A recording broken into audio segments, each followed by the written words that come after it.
സുഹൃത്തിന്റെ motor cycle അനുമതിയില്ലാതെ ഉപയോഗിച്ചതിനെ ചോദ്യം ചെയ്തതിന് പേന കൊണ്ട് കുത്തി പരിക്കേൽപ്പിച്ച കേസിൽ നിരവധി ക്രിമിനൽ കേസുകളിലെ പ്രതിയെ കൊരട്ടി പോലീസ് അറസ്റ്റ് ചെയ്തു. മേലൂർ പുലാനി സ്വദേശി സുമിത്താണ് പിടിയിലായത്. മേലൂർ പുലാനി സ്വദേശി ഞാറക്കൽ വീട്ടിൽ സുമിത്തിനെയാണ് കൊരട്ടി പോലീസ് അറസ്റ്റ് ചെയ്തത്. മേലൂർ കല്ലുത്തി സ്വദേശി കരിപ്പാല വീട്ടിൽ ജിൽജിത്തിനെ പ്രതി പേന കൊണ്ട് കുത്തി പരിക്കേൽപ്പിച്ചെന്ന് പോലീസ് അറിയിച്ചു. ജൂലൈ 6 രാത്രി 8:30 പുലാനി കോലത്തുംകടവിന് സമീപമുള്ള ഇരുവരും ജോലി ചെയ്യുന്ന കമ്പനിയുടെ താമസ സ്ഥലത്താണ് സംഭവം നടന്നത്. ജിൽജിത്തിന്റെ മോട്ടോർ സൈക്കിൾ സുമിത്ത് അനുമതിയില്ലാതെ കൊണ്ടുപോയതിനെ തുടർന്ന് ഇരുവരും തമ്മിൽ വാക്കുതർക്കമുണ്ടായി.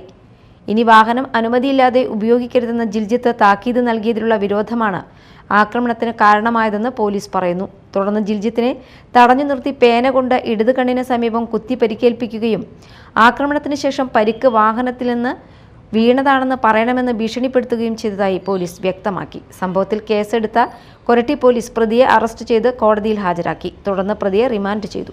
SHO ഹബീബുള്ളയുടെ നേതൃത്വത്തിലുള്ള പോലീസ് സംഘമാണ് പ്രതിയെ പിടികൂടിയത്. Media time, Chalakudy.